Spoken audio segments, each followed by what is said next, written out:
దళిత బిడ్డల సపోర్ట్ లేకుండా నీ సేవ ఎక్కడుందిరా నా సహోదరుడా? దళిత బిడ్డల చేయూత లేకుండా, దళిత బిడ్డల ఆదరణ లేకుండా, దళిత బిడ్డల ప్రోత్సాహం లేకుండా, దళిత బిడ్డలు నీకు సువార్త చెప్పకుండా అసలు నీకెట్ట తెలిసాడ్రా దేవుడు?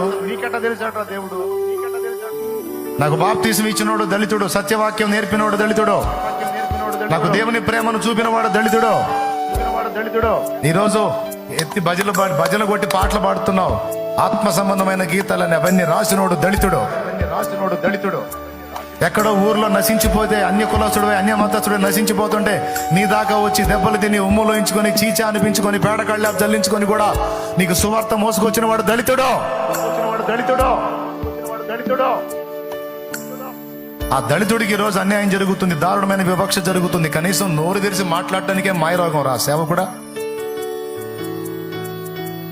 నోరు తెరిచి ఒక స్పందించడానికి భయం ఎందుకురా? దళిత బిడ్డల పక్షంగా మాట్లాడడానికి దైవజనుడా? నువ్వెట్లా దైవజనుడు అయ్యావు? నువ్వెట్లా కృతజ్ఞత కలిగినోడు అయ్యావు? నువ్వెట్లా సేవకుడు అయ్యావు? సిగ్గు శరం లేకుండా, కృతజ్ఞత లేకుండా, దేవుని ప్రేమ లేకుండా. చిన్న పెద్ద ప్రతి ఒక్కళ్ళు ఏడాడ చెత్త వ్యవహారాలకు నోరు తెరిచి మాట్లాడతారుగా. చెయ్యండి, వీడియోలు మాట్లాడండి, అడగండి, ప్రభుత్వాన్ని అడగండి, ప్రశ్నించండి, రాష్ట్ర కేంద్ర గవర్నమెంట్స్ అడగండి. ప్రశ్నించడం తప్పు కాదే.